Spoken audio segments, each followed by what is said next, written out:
See on tiigel, rauaaegse metalli valamise üks alustalasid. Tiigleid kasutati peamiselt ehete valamiseks. Kuna neis sulatati erinevaid sulameid ligi 1000 kraadi juures, siis läksid nad lõpuks katki. Neid kilde ma uuringi. Seejuures olen Eestis esimene, kes seda süvitsi teeb. Olen arheometallurg ehk teadlane, kes läbi arheoloogiliste leidude uurib mineviku metallitööd.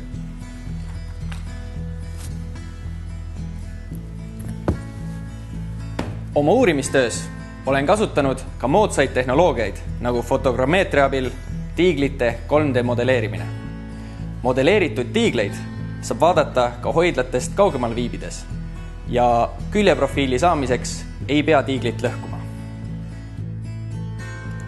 Lisaks otsin ma röntgenfluorescentspektromeetria abil tiiglitest metallijääke.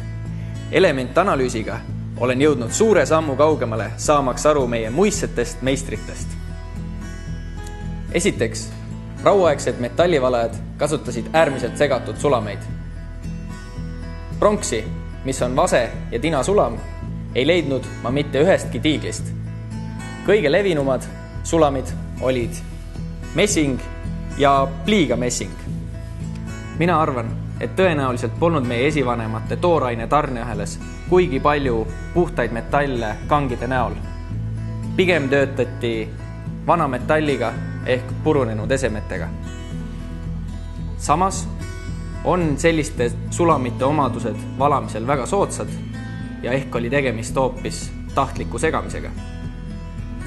Teiseks, elementanalüüsi tulemusena eristus terve hulk muistseid linnuseid või vahetult nende jalameil asuvaid asulakohti, kus on valatud hõbedat.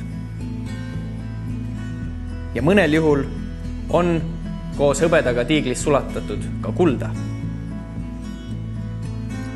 See kinnitab meie arusaama linnamägedest ja maalinnadest kui muistsetest käsitöö ja võimukeskustest.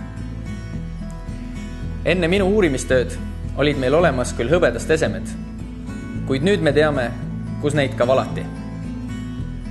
Seega, moodsa tehnoloogia abil on võimalik kõnelema panna muidu täitsa vaiksed tiiglikillud.